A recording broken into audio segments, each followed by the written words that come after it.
자, 그러면 이어서 세 번째 주제 발표 듣겠는데요. 손헌일 부산연구원 책임연구위원님께서 청년이 살고 싶은 도시, 부산을 위한 도전이라는 제목으로 주제 발표해 주시겠습니다. 위원님께 여러분 큰 박수 부탁드리겠습니다. 네, 반갑습니다. 부산연구원에서 일하고 있습니다. 손헌일입니다. 앞서 두 분의 발표를 듣고 특히나 이제 우리 우동준 선생님께서 발표하신 내용을 듣고 사실은 정책을 연구하는 입장에서 참 마음이 무겁습니다. 그래서 왜 하필 세 번째 세션에 이렇게 배치를 해서 기획을 참 난처하게 잘하신 것 같아서요. 그래서 아무튼 짧게 마무리를 좀 하도록 하겠습니다. 청년의 문제는 사실은 굉장히 중요한 것 같습니다. 청년 당사자에게도 굉장히 중요한 문제이고 사실은 지역 차원에서 사실 여러 가지 종합적으로 정책을 판단하는 입장에서 또 청년들께서는 또 수단적인 목적으로 활용을 한다라는 비판도 하지만 참 이게 정책을 하다 보니 어쩔 수 없이 또 수단적 이야기를 저도 할 수밖에 없을 수도 있을 것 같습니다. 그래서 나중에 또 달게 또 비판의 목소리는 듣도록 하겠습니다.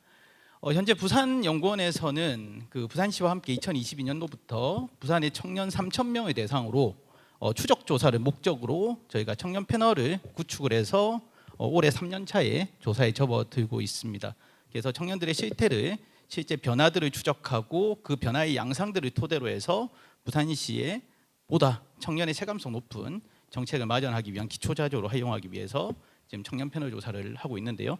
오늘 저는 그 청년 패널 조사에서 조사된 2023년도 청년의 실태에 대한 내용을 토대로 잠시 간략하게 언급을 드리고 그리고 부산시에서 노력하고 있는 청년 정책들이 있습니다. 그래서 그 성과와 그리고 한계 그리고 마지막으로 제가 나름의 방식으로 제안하는 몇 가지 청년 정책들을 이야기 드리고 마무리하겠습니다. 전체적인 구성은 다음과 같고요. 우선은 앞서 발표해 주셨듯이 청년의 구성입니다. 부산시는 사실은 특강역시 중에 청년의 비중이 가장 낮은 도시입니다. 그리고 매년 청년이 7,500명 넘게 평균적으로 빠져나가고 있습니다. 그 숫자는 사실은 감소를 하고 있는데요. 근데 전체 유출 인구에서 청년이 차지하는 비중은 오히려 늘어나고 있다는 것이 중요한 포인트라고 생각이 듭니다. 이건 제가 이제 청년의 순이동자 수를 조금 정리를 해봤습니다. 보시다시피 그래프에서 나와 있는 것처럼 표에 나와 있는 것처럼 부산에서 수도권으로 빠져나가는 유출의 인원이 굉장히 많습니다. 반면에 영남권에서는 마이너스가 유입입니다. 그래서 영남권에서는 오히려 부산으로 유입이 되고 있는 추세인 걸 확인할 수 있고요. 특히나 20세부터 24세 청년들이 대학 진학을 목적으로 부산에 유입이 되고 있습니다. 그런데 이 청년들을 어떻게 지역에 머물게 하고 그 청년들이 계속해서 부산에서 살아갈 수 있도록 내일에 대한 희망을 가질 수 있도록 할 것인가가 사실은 굉장히 중요한 청년 정책의 포인트라고 생각이 듭니다. 밑에 표는 참고로 하시면 되겠습니다. 앞서 발표에서도 나왔듯이 실제 부산을 떠나고자 하는 청년들이 상당히 좀 늘어나고 있는 추세입니다. 저희가 2022년도 조사에서는 응답자의 28.8%가 부산에 떠날 의사를 밝혔는데요. 그런데 2023년도 조사에서는 35.2%로 다소 증가한 추세를 볼 수가 있었습니다. 그런데 이제 부산을 떠나고자 하는 주된 이유는 사실은 일자리입니다. 일자리만 아니면 사실은 부산의 청년들은 지역에 살고 싶어 합니다. 지역에 머물고 싶어 합니다. 하지만 이 일자리가 부산이 떠나고자 하는 주된 원인으로 분석이 됩니다. 그리고 역시나 수도권에 대한 선호 비중이 높은데요. 그 이유는 역시나 일자리의 풍부성 그리고 다양성이라고 생각이 들고 반면에 이제 30대 후반에 들어가면 이 인접한 지역인 경남 쪽으로의 이주에 대한 의사가 좀 늘어납니다. 그건 아마 좀 더 동일한 비용 대비 생활 환경이 양호한 지역으로의 이주를 선택하는 결과라고 생각이 듭니다. 그런데 이제 저희가 좀 희망을 갖는 건 다음과 같은 것들입니다. 저희가 이제 2022년도에 부산을 떠난 청년들이 전체 3,000명에서 저희가 151명이 조사가 됐습니다. 그러니까 타 지역에 이미 2022년도 청년 패널에 참여했다가 떠나신 분들이죠. 그분들을 추적 조사했는데 151명 중에 80%는 다시금 부산으로 돌아올 의사가 있다라고 밝히고 있습니다. 이런 것들은 역시나 지역에 대한 애정이나 부산에 대한 애정 이런 것들이 많은 청년들의 정서를 확인할 수 있는 지표라고 생각이 듭니다. 그런데 안타깝게도 부산의 실태를 보면 사실은 청년들이 가장 선호하는 것은 임금 수준입니다. 그런데 임금 수준이 미치지 못하는 측면이 없지 않아 있습니다. 보시면 23년도 그 지역별 고용조사에서의 업종별 임금 그리고 업종별 청년의 비중입니다.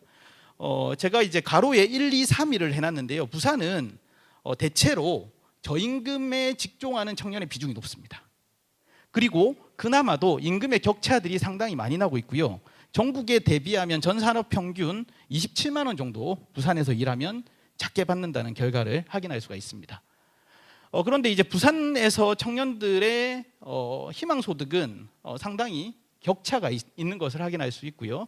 그리고 앞서 얘기했듯이 직무 특성이 현재 일하고 있는 청년들 역시나 내가 하고 있는 일이 내가 가지고 있는 능력이나 학력에 비해서 낮다라고 판단하는 일자리 미스매치의 경향들이 나타나고 있었습니다. 그리고 전공과 일치하지 않는 일에 종사하고 있는 비율도 굉장히 높게 나타나서요. 겨우 40%만이 자신의 전공과 일치하는 일을 하고 있는 것으로 나타났습니다. 그러다 보니 일에 대한 만족도도 그리고 소득에 대한 만족도도 떨어질 수밖에 없는 것이 현실이었습니다. 그 결과 이직 의도도 상당히 높았고요. 그리고 이직을 하는 주된 원인도 경제적 문제인 것이 확인이 됐습니다. 일자리 특성을 보면 앞서 보셨듯이 급여 수준이 가장 중요한 그 일자리 선택의 기준이었습니다만 그걸 충족하지 못하는 부산의 현실들을 볼 수 있었고요. 기타 실태들은 다 중요합니다만 시간 관계상 좀 정리하겠습니다. 이거는 제가 이제 성실해 보이려고 조금 추가한 겁니다. 다음은 부산 청년 정책의 현황을 간략히 말씀드리겠습니다. 사실은 부산의 현실이 어렵다 보니 나름의 부산시에서도 청년들의 삶을 개선하기 위한 다양한 정책들을 추진하고 있습니다. 2013년 5월에 부산광역시 청년문화 육성 및 지원에 관한 조례를 시작으로 해서 부산 청년을 위한 다양한 정책을 위한 기준이 되는 조례들이 제정이 됐고요. 그리고 그 청년정책 기본계획 2기를 얼마 전에 수립을 해서 청년들의 종합적인 삶을 개선하기 위한 정책의 5개년 계획을 수립을 하고 있습니다. 그리고 각각의 과제들도 다음과 같이 정책을 목표를 설정을 하고 활동을 하고 있습니다. 그리고 청년정책 전담 조직도 차츰 강화하고 있는 추세입니다. 그래서 청년들의 중요성을 부산시도 인식을 하고 있는 것이 이런 전담 조직의 구성 현황들을 그리고 그 규모가 커지는 것들을 통해서 확인을 할 수 있다고 생각이 듭니다. 그리고 청년 활동을 지원하기 위해서 다양한 청년 공간도 구성을 하고 있고요. 그리고 여러 가지 청년 정책들을 시행하고 있는데 몇 가지 조금 문제점들이 드러나고 있습니다. 우선은 예산의 문제인데요.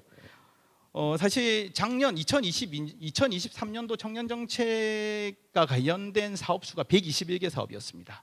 그리고 올해는 그 사업들이 지나치게 많아서 98개 사업으로 좀 축소를 했고 예산은 오히려 한 900억 원 정도 증가를 했는데요. 제가 예산을 조금 뜯어보니까 사실은 이제 교육 분야를 제외하면 실제 예산의 증가가 별로 없었습니다. 이제 근데 교육 분야의 증가는 사실은 이제 라이즈 사업으로 들어오게 되는 링크라든지 RIS라든지 사업들에 대한 예산들이 좀 규모가 커졌습니다. 근데 그 규모를 제외하면 실제 청년 선호가 높은 복지 사업이나 그리고 문화 분야의 사업은 오히려 좀 축소된 예산 분석의 결과가 나와서 실제 이제 제한된 자원으로 청년 선호가 높은 정책을 좀 추진할 필요가 있는데 이 부분은 한번 좀 들여다봐야 될 과제라고 생각이 들었습니다. 그래서 2024년도 부요 사업들은 참고하시면 되겠고요. 두 번째 문제는 이제 청년 정책에 대한 인지도가 좀 낮았다는 측면입니다. 저희가 이제 사실은 청년들의 선호가 가장 높은 사업들입니다. 이 소득에 대한 보전 사업들에 대한 인지도가 상대적으로 낮았다는 것을 확인할 수 있었고요. 그리고 이제 사실은 청년 공간이 다양하게 있는데 그 공간들이 각각의 기능을 수행하는 역할들이 좀 차이가 있었습니다. 그러다 보니까 청년들의 입장에서는 혼선이 있을 수밖에 없는 거죠. 그래서 사실 동일한 서비스나 그리고 청년센터에서 사실 중앙의 청년센터에서 이 컨트롤 타워 역할을 하지 못하는 문제 이런 것들이 부산 청년 정책의 뭐 여러 가지 문제 중에 하나로 제가 분석을 좀 했습니다. 그렇다면 어떻게 해야 될까에 대한 정책 방안을 몇 가지 좀 아이디어 차원에서 던졌습니다. 우선은 라이프 스타일을 고려한 핵심 정책 마련이 좀 중요한 것 같습니다. 그러니까 뭐 청년들의 구성이 굉장히 다양하기 때문에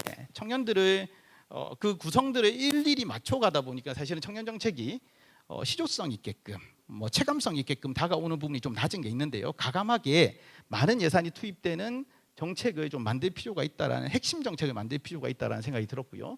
두 번째는 이제 RISE 라이즈 사업이 본격적으로 2025년도부터 추진이 됩니다. 그래서 지역 정주형 인재 육성이라는 구체적 목표를 두고요. 그리고 대학이 앞서 말씀하셨듯이 이제 기업이 사실은 선호하는 인재뿐만 아니라 지역의 문제를 해결할 수 있는 인재를 양성할 수 있는 그런 대학의 기능들을 지자체가 함께 전체적인 기획 속에서 함께 가져갈 수 있도록 RIS를 적극적으로 좀 활용하는 방식이 필요하다.